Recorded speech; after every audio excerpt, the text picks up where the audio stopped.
These 3 habits lower blood sugar after meals faster than anything else I have ever seen. And I'm not talking about extreme workouts or counting calories and carbohydrates. I am talking about simple, science-backed strategies that improve insulin sensitivity, reduce post-meal blood sugar spikes, and help you regain control of your blood sugar levels fast. So if you're getting those frustrating jumps after eating, or your A1C keeps creeping up every time that you go to your doctor, then this video is for you. And if you want our free guides to reverse insulin resistance, go ahead and comment guide below and I'll send it your way. We've used the same principles you're about to learn to help thousands of people lower their blood sugar levels back to non-diabetic ranges. So go ahead and take advantage of this free guide. Comment guide below. Now, when it comes to lowering your post-meal blood sugar levels, here's a mistake that most people make. They only focus on the meal itself. But lowering your blood sugar after meals is not just about what's on your plate. It's what you do before, during, and right after that meal that helps your body use that glucose efficiently. So today, I'm going to give you 3 simple habits and 1 bonus tip that you can do while watching TV that will certainly help you lower your blood sugar levels back to normal. Let's go ahead and start with the first one because it's one of the easiest ones that you can start implementing today. So habit number 1, eat your greens first with an apple cider vinegar-based dressing.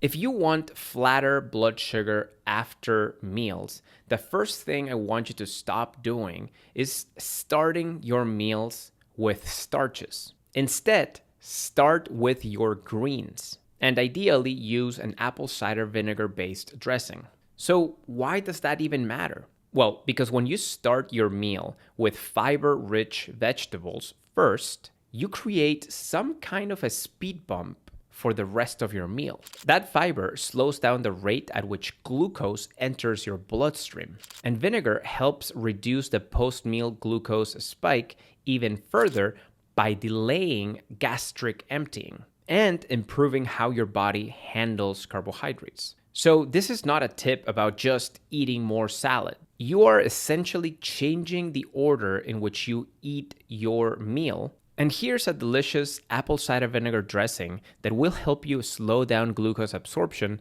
and blunt the post-meal blood sugar spike. You're going to be using 2 tablespoons of raw apple cider vinegar, 1.5 teaspoons of minced garlic, half a teaspoon of Dijon mustard, half a teaspoon of sea salt, 1/4 of a teaspoon of freshly ground pepper, and 2 tablespoons of extra virgin olive oil. Shake it all up or stir it in a small jar and drizzle a modest amount over your greens before your meal. Now, if you're trying to be extra aggressive about reversing insulin resistance, go lighter on the olive oil and double down on the apple cider vinegar. But the main point is this: greens first with apple cider vinegar and starches later. That one sequence alone can have a significant impact on how your blood sugar looks 1 or 2 hours after a meal.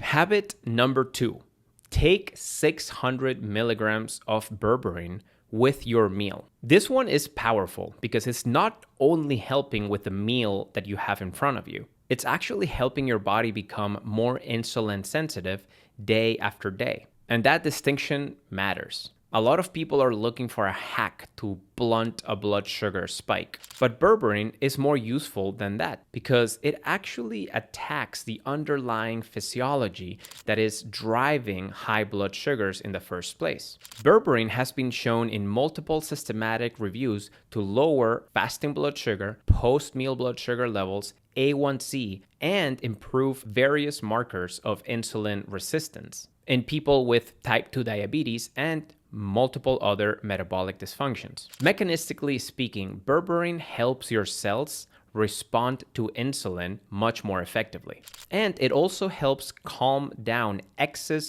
glucose production by your liver, which is a huge deal if your blood sugar not only stays elevated after meals, but also overnight and into the next morning. So here's how we recommend using it. It's very simple. 600 milligrams with your first meal of the day and another 600 milligrams with your last meal of the day for a grand total of 1200 milligrams per day. This is the amount most commonly used across research trials that have shown positive improvements in people's blood sugar levels. And this is the reason why we don't talk about berberine like a trendy supplement that you can just take here and there when you want to prevent a blood sugar spike. No, we use it better than that. We use it strategically and consistently, because here consistency is what's going to improve your blood sugar levels over time. And of course, if you're already taking blood sugar lowering medications, please go ahead and talk to your physician before adding berberine to your routine, because it is one of the most powerful blood sugar lowering supplements out there. If you want to hear how to take berberine correctly from a registered dietitian, go ahead and watch this video right here. And habit number 3, walk for 15 minutes after every meal. This one might be one of the closest things to an instant fix to post-meal blood sugar spikes. It's super simple. Once you finish your meal, put your walking shoes on and go on a 15-minute walk. Not tomorrow, not 2 hours later, not when you have time, right after the meal. And the reason behind this is because when your muscles contract, they can start pulling glucose out of the bloodstream at exponential rates. And it still works if you are insulin resistant. As a matter of fact, a 2013 study published in Diabetes Care found that 3 15-minute bouts of moderate walking after meals improved 24-hour glycemic control in older adults at risk for impaired glucose tolerance. And this is the exact reason why I tell people that if you have energy for just one exercise habit, let it be this one. You don't need to sweat. You don't need to do crazy intensity interval training. You don't even need gym clothes. You just need to move. A comfortable but brisk pace for 15 minutes is enough to turn your muscles into glucose vacuums and help clear that sugar before it lingers in the blood. And the benefits don't stop right after the walk ends. Insulin sensitivity can remain elevated for hours after you perform exercise. So if you want one of the simplest, fastest ways to flatten post-meal blood sugar spikes, this is it. Eat, walk, then repeat. And here's the bonus tip I told you about. If you cannot walk, do soleus push-ups. Let's say that you cannot walk after your meal because you're tight on time. Maybe you are at work, or maybe you are in a plane. Maybe your knees hurt, or you're stuck at a desk. This is where the bonus move comes in. Soleus push-ups. This is not a gimmick. It's a very specific seated movement where you keep the balls of your feet on the floor and repeatedly raise and lower your heels. Really? Why does that even matter? Well, because the soleus muscle, which is a deep calf muscle, is perfectly built for endurance and glucose oxidation. When you activate it continuously, it can improve glucose disposal in a surprising way, even while you're sitting down. A 2025 pilot study in people with prediabetes found that performing soleus push-ups during an oral glucose tolerance test reduced postprandial glucose excursion by about 32% compared with sitting right after a meal. That means that if you can't get up and walk, you still have a very powerful tool to lower your blood sugar levels. Here's how to do it. Sit tall in a chair. Keep the balls of your feet on the floor. Lift your heels up and down continuously. And keep doing it for as long as you can, ideally 60 to 90 minutes. You should feel your calves working, but it shouldn't feel like a strain. Again, this is not a replacement for walking if you can actually go on a walk. but it's a fantastic backup plan if life gets in the way. Now, let's bring it all together.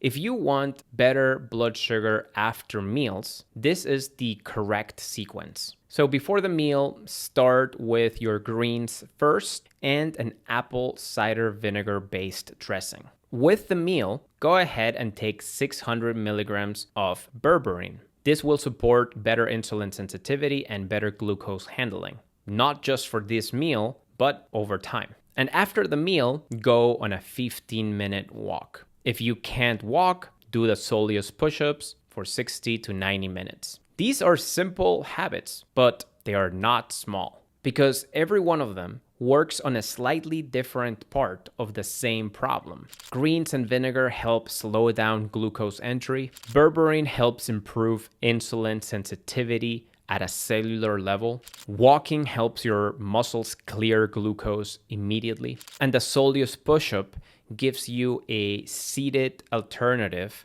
to still use your muscles in a meaningful way to clear glucose from the bloodstream. And when you combine them, magic happens. That's when post-meal blood sugar levels start becoming more predictable. Again, if you need help with meal plans that have been designed by a dietitian to reverse insulin resistance, the root cause of high blood sugar levels, go ahead and comment guide below and I'll send it your way. And if this video helped you, please give it a thumbs up and send it to someone who might be complaining about their blood sugar levels, because chances are that they don't need another extreme diet. They just need a better strategy. Also, please subscribe to our channel if you haven't done so already. You helped us reach 100,000 subscribers in just a few months. So let's keep spreading the word on how to tame blood sugar levels and reverse the root cause of the problem. I'll see you in the next video.